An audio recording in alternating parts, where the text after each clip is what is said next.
અહીંયા જે 1.3 પછીનો જે ટોપિક આવે જૂથનો નિયમ, પછી ગુણધર્મ છે એવા ક્રમનો નિયમ અને વિભાજનનો નિયમ. આપણે ઈ શીખીએ ને પેલા આપણને ઘાતાંકના ધોરણ 8 માં શીખી ગયા છીએ ઘાતાંકના નિયમો. આ તમારા પ્રકરણ આવતું સમય ઘાતાંક એવું, એમાંનો પહેલો નિયમ છે ઘાતાંકનો ગુણાકારનો નિયમ.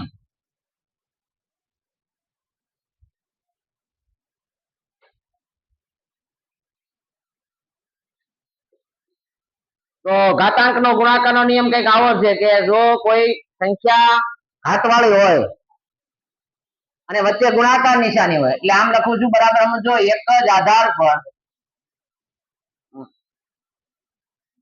ની અત્યારે જરૂર નથી, ખાલી શોર્ટકટ લખાવું. એટલે જો આધાર સરખા હોય, અને એનો શબ્દ છે આ આધાર સરખા એટલે સમાન હોય, વચ્ચે ગુણાકારની નિશાની હોય,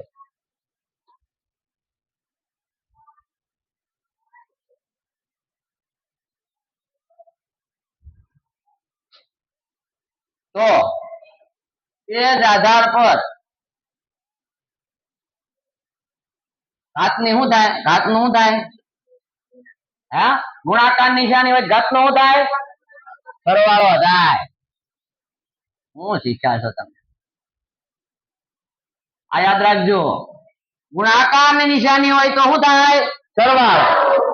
અને ભાગાકારની નિશાની હોય તો બાદબાકી.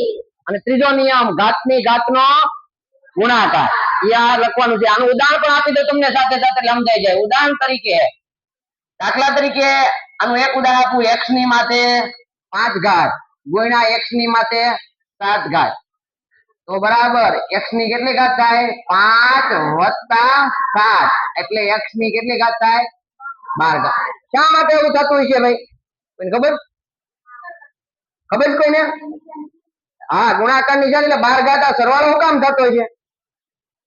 તો તમને આનો મિનિંગ ખબર છે? x ની 5 ઘાત, આ તમને સમજવા માટે ચાલ લખતા નહીં. x ની 5 ઘાત એટલે x કેટલી વખત?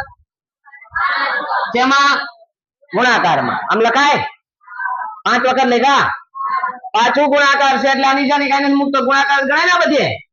હવે x કેટલી વખત પાછા? આ તમને ખબર હોય શું કામ સરવાળો થાય? 7 વખત, 1 2 3 4 5 6 ને 7. કોઈ પણ આવી રકમ છે તો આવું થશે કે નહીં? તો હવે ટોટલ x ગણી લ્યો 12, એટલે આમ થાય 7 ને 5 12, તો સીધું લખવા હું વાંધો છું?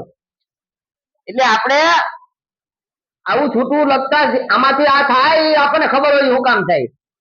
તો આ x ની 12 ઘાત એટલે થાય. સમજાઈ ગયું તમને? હવે સરવાળો શું કામ થતો છે? પછી એમ ન કહેતા સાહેબે કીધું એટલે જ થાય. ગુણાકારની નિશાની હોય તો ઘાતનો શું કામ સરવાળો થાય? સમજાઈ ગયું? એટલી વાર સંખ્યા વધે, એક ની એક આધાર હોય તો જ, પછી આધાર બદલે તો નહીં હો પાછો. દાખલા તરીકે તમે બરાબર ધ્યાન રાખવાનું છે, x ને y હોય ને તો ઘાતનો સરવાળો ન થાય. દાખલા તરીકે હું તમને ઉદાહરણ આપું પાછું, કે તમે ભૂલી ન જાઓ કે કદાચ ભૂલ ન કરો એમ. આ રકમ હોય આમ x ની 3 ઘાત ગુણ્યા y ની 2 ઘાત, તો સરવાળો થાય? શું કામ ન થાય? આધાર સરખા હોય તો જ, નકર નહીં. બરાબર? તો આ બરાબર સમજાઈ ગયું હવે?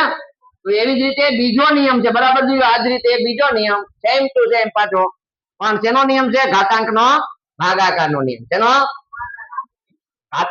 ઘાતનો અંક એટલે ઘાતાંક નો ભાગાકારનો નિયમ. અને એમાં શું થાય? તો કે આધાર સરખા હોય અને વચ્ચે કઈ નિશાની હોય? આધાર સરખા હોય, વચ્ચે ભાગાકારની નિશાની હોય, તો ભાગાકારની નિશાની હોય તો તે જ આધાર ઉપર, આધાર એનો બદલવા નથી એમ, આધાર પર ઘાતની બાદબાકી થાય. હવે આમાં ખાસ ધ્યાન રાખવાનું છે આ ભાગાકારમાં. દાખલા તરીકે હું ધ્યાન રાખશું, ખ્યાલ રાખવાનો, જ્યાં ઘાત મોટી હોય ત્યાં બાદબાકી કરવી. આ આપણે ભૂલ ન આવે એટલા માટે. જ્યાં ઘાત મોટી ત્યાં બાદબાકી લેવી. એટલે ક્યાં ક્યાં ઘાત મોટી હોય? તો કે અંશ અને છેદમાં. જો અંશમાં ઘાત મોટી હોય તો અંશમાં બાદબાકી કરવાની, છેદમાં ઘાત મોટી હોય તો છેદમાં બાદબાકી. હું કામ એને એવું કરવું પડતું હોય છે ઈ પણ કહી દઉં તમને. પેલા આપણે એક ઉદાહરણ બે ના ઉદાહરણ આપું. દાખલા તરીકે આ પેલું ઉદાહરણ છે. દાખલા તરીકે આમ લખેલું છે x ની માથે 6 ઘાત છેદમાં x ની 3 ઘાત. આ x જ આવે એવું નથી ને, બદલે હોત હવાય આવે, એમ આવે, ઝેડ આવે, ગમે એકડા બદલાય આવે, 5 6 આવે, ઈ આવશે. તો આમાં અંશમાં ઘાત મોટી છે ને, તો અંશમાં બાદબાકી કરવાની. 6 ઓછા 3 એટલે x ની કેટલી ઘાત વધે? 3. એવું અહીં બીજું ઉદાહરણ આપું. y ની માથે 2 ઘાત છે અને છેદમાં y ની 3 ઘાત 4 ઘાત લખું છું. ચાલો, તો આમાં ક્યાં ઘાત મોટી છે? નીચે. બે આધાર સરખા છે તો બાદબાકી થાય, તો નીચે બાદબાકી કરવાની. એટલે કે ત્યાં કોને કઈ રીતે કરવાની? તો કોના છેદમાં? 1 ના છેદમાં. પછી y ની લખવાનો ઉપર, આવી રીતે લખવાનું. 4 ઓછા 2 એટલે જવાબ આવે 1 ના છેદમાં y ની 2. અને અંશમાં કરો ને બાદબાકી તો હાલે ખરું, પણ એ તમને ખબર હોવી જોઈએ કઈ રીતે અંશમાં હાલે. એ હું તમને ઉદાહરણ આપું. તો કે દાખલા કે સાહેબ અમારે છેદમાં બાદબાકી નથી કરી, અંશમાં કરવી, તો આમ કરાય. જો y ની 2 ઘાત ઓછા 4 થાય. થાય નો થાય? એની બાદબાકી કોને આવડે? કયો મને. y ની કેટલા વધે? આને તમને અંશમાં કરવી હોય બાદબાકી, આનો જવાબ આવવો જોઈએ, આવશે આગળ. તો y ની 2 માંથી 4 ઘાત જાય તો કેટલા વધે? કોને આવડે આમાંથી? કયો છું બોલ. એક ને જ આવડ્યું, બાકી હાથ ઊંચા કરતા કરતા બહુ વહી ગયો. કેટલા આવી ગયા? જો ઈ આવડે ને તો જવાબ સાચો આવે, નકર આપણું આ સાચું. -2 વધે. અને તમને ખબર છે -2 ઘાત ને ઋણ માંથી ધન કરવી હોય તો શું કરવું પડે? અંશમાં હોય તો છેદમાં, છેદમાં હોય તો અંશમાં છે તો છેદમાં લઈ જવા પડે. નાનો આ જવાબ આવે. એવો કે નહીં? સેમ ટુ સેમ છે. આ બે જવાબ આવ્યો. એટલે તમને એમ થાય કે મારે અંશમાં બાદબાકી કરવું, તો આ ઋણની નિશાની ભૂલ નો આવે ને એટલે હું કહું છું તમારે તો શું કરવાનું? જ્યાં છેદ મોટો હોય ત્યાં કરવી, એટલે આપણે ઋણ નિશાની લોચો ન પડે. ક્યાંય આપણા દાખલા જવાબમાં ભૂલ ન આવે એટલે કહું. બાકી સેમ જવાબ આવે. અને આવું કેમ થાય છે પણ આની જે મામાને કેમ સમજાયું કે સાહેબ બાદબાકી શું કામ થાય? ત્યાં કેમ સરવાળો ન કરી શકાય? તો હું કામ એને થાય? આ ભાગાકાર કરવાની થોડીક આપણે મોટા થયા ને એટલે મોટી રીત હોય, સીધી રીત હોય, એમ ડાયરેક્ટ દાખલા. હવે ઓલું નાના હતા તે સરવાળા કેવા કરતા ખબર છે? આપણે નાના હતા ને તે સરવાળા કેમ શીખ્યા છે? મેડમ એક શીખવાડ્યું કે 4 + 2 કરે એટલે આમ કરતા 1 2 3 4, પછી પાછા 2 લીધા 1 2, પછી ગણે ઓહ 4 ને 2. હવે અહીંયા એમ કરાય તો આપણે કેદી પૂગી? ખાંડ પડી જાય કે આખું ઓળખી જાય તો દાખલા પૂરા. એટલે આ શોર્ટકટ દઈ હવે 4 ને 2 શું ખબર પડી ગઈ? એમ અહીંયા આ ઈ છે, બીજું કઈ નથી. આ ઘાતાંકના નિયમો તમને મેં કેમ કીધું કે 9 આમાં કેટલી વાર ગુણાકાર આવ્યો તો? 12. અહીંયા એવું છે. આ કઈ રીતે આવ્યું તમને બતાવું. x ની 6 ઘાત એટલે x કેટલી વાર? 6 વાર. આમાં કઈ વાંધો નથી કોઈ ને? x ની 3 ઘાત એટલે છેદમાં x કેટલી વાર? તો એ આ 3 વખત ઉડી જાય કે ન ઉડી જાય? લ્યો તો કેટલા વધ્યા? તો આ રહ્યો જવાબ. શોર્ટકટ ખાલી રીત છે. ભાગાકારના નિયમો એટલે પરાણે રોકી બેહારવાને એવું નહીં. ચાલો લખો, સાહેબે કીધું ગણિતમાં આવે આમ જ થાય, આમ થાય. હું કામ ને હવે શોર્ટકટ રીત, જે ઉડી જાય x ની 3 ઘાત જ વધે. તો આ સીધું કરો ને, આવું દરેક માટે લાગુ પડે. છેદમાં ઘાત છે, અહીં છેદમાં 4 મોટા, તો છેદમાં ઉડશે, અંશમાં ઉડી જાય, છેદમાં વચ્ચે ને. તો આ રીતે આ બીજો નિયમ શેનો છે? ઘાતાંકનો ભાગાકારનો નિયમ. બરાબર. હવે ત્રીજો નિયમ કોનો હતો? ત્રીજો જાણો ઘાતાંકનો ત્રીજો નિયમ હું તમને લખાવું છું. બરાબર જોજો. ત્રીજો નિયમ એવો છે, આ હેલો છે નહીં, એક મિનિટ અહીં હું લખું છું. ત્રીજો નિયમ છે આ, ત્રીજો અહીંયા લખું છું પાછો 3 કરી. ઘાતાંક ઘાતની ઘાતનો નિયમ નાનો એવો છે, પછી લખજો, હું લખવા આપું છું. હા વેલો ને સાદામાં સાદો હાવ ઘાતની ઘાતનો ગુણાકાર થાય. કેટલો? એક જ શબ્દમાં, એક લીટીમાં. ઘાતની ઘાતનો શું થાય? ગુણાકાર. શું થાય? હવે ઘાતની ઘાતનો ગુણાકાર કેવી રીતે થાય એ પણ તમને આમ બતાવું આગળ. કઈ રીતે નિયમ કઈ બનાવ્યો છે પરાણે કાપડ નહીં. ઘાતની ઘાતનો ગુણાકારનું ઉદાહરણ લખું છું, સાંભળો. x ની માથે 2 ઘાત ને એની 3 ઘાત એટલે x ની 2 × 3 થાય. થાય કે ન થાય? એટલે x ની કેટલી ઘાત આવે? 6. શું કામ આવે સાહેબ 6? હું કામ ઘાતની ઘાતનો ગુણાકાર કરવો પડે? ત્યાં કેમ સરવાળો નહીં? ઘણા પછી બોલશે, આ કાલે પૂછી દે, આપણે બોલશું ને. ચાલો ઘાતની ઘાતનો શું થાય? તો બોલશે સરવાળો.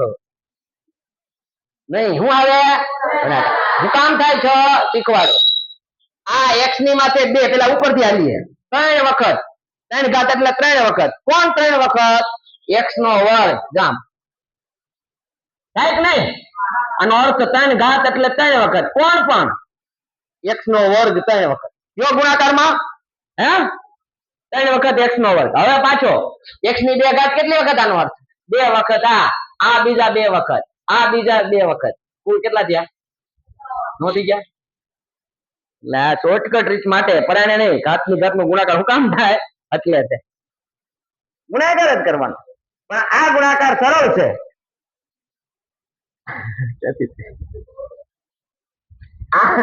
આ ગુણાકાર સરળ છે તમારે છે ને આ શીખવાનો છે આ તો પ્રાથમિક શાળામાં તમે શીખા છો આ હવે તમને એમ થાય અમને આવું આવડે બતાવું આ આવડે પણ એમાં તમને હું હમણાં સેમ્પલ કહું લેસનમાં હોમવર્કમાં આવા જ્યારે આવે હવે આપણે આ તો આવી ગયા સાદા છે પણ આમ લખેલું હોય x ની 1/2 ઘાત આ ગુણ્યા x ની 3/4 ઘાત આનો ગુણાકાર હોય ઘાતનો સરવાળો કરતા જો આવડી જાય ત્યાં અપૂર્ણાંકમાં આવડવો જોઈએ પૂર્ણાંકમાં જ ખાલી આવડે અપૂર્ણાંક થી તો પીવે તો ઈ નહીં આ 3 નિયમો લખ્યા પછી આવા ઉદાહરણ પણ આપણે જોવાના છે હવે આપણે શીખવાના હું શીખવાડતો જાય નહીં આવડે એટલું બરાબર એટલે અહીંયા સુધી આ 3 નિયમો છે એ લખી લો ઉદાહરણ સાથે અને તમે સેમ્પલ ઘરે બનાવજો લેસનમાં હોમવર્કમાં 10 દાખલા ઈ રફ નોટમાં આવા બનાવો ઓલાય બનાવાય લખો લખી દે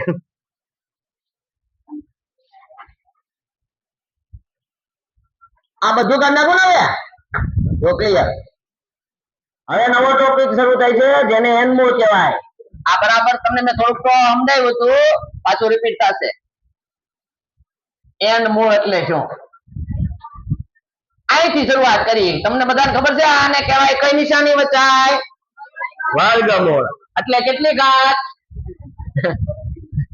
વર્ગમૂળ અને આને આમ બોલાય કૌંસમાં લખું છું વર્ગમૂળ એટલે કેટલી ઘાત હા આ જો યાદ હોય તો એવો ટોપિક છે ઘનમૂળ અને શું વચાય આ ઘનમૂળ એટલે કેટલી ઘાત 1/3 ઘાત કેટલી ઘાત 3 ઘાત એવી રીતે આને લખાય ચતુર્થમું મૂળ એટલે કેટલી ઘાત આમ હાલ્યા જાવ તો આપણે આમ લખીએ n મું મૂળ આને લખાય અને શું લખાય n મું મૂળ n મૂળ એટલે કેટલા ઘાત 1/n એટલે 1/n ઘાત બસ આજ તમને સમજાવવાનું હતું એટલે 1/n ઘાત હા આયા સુધી લખવાનું હા એટલું પછી આગળ આપણે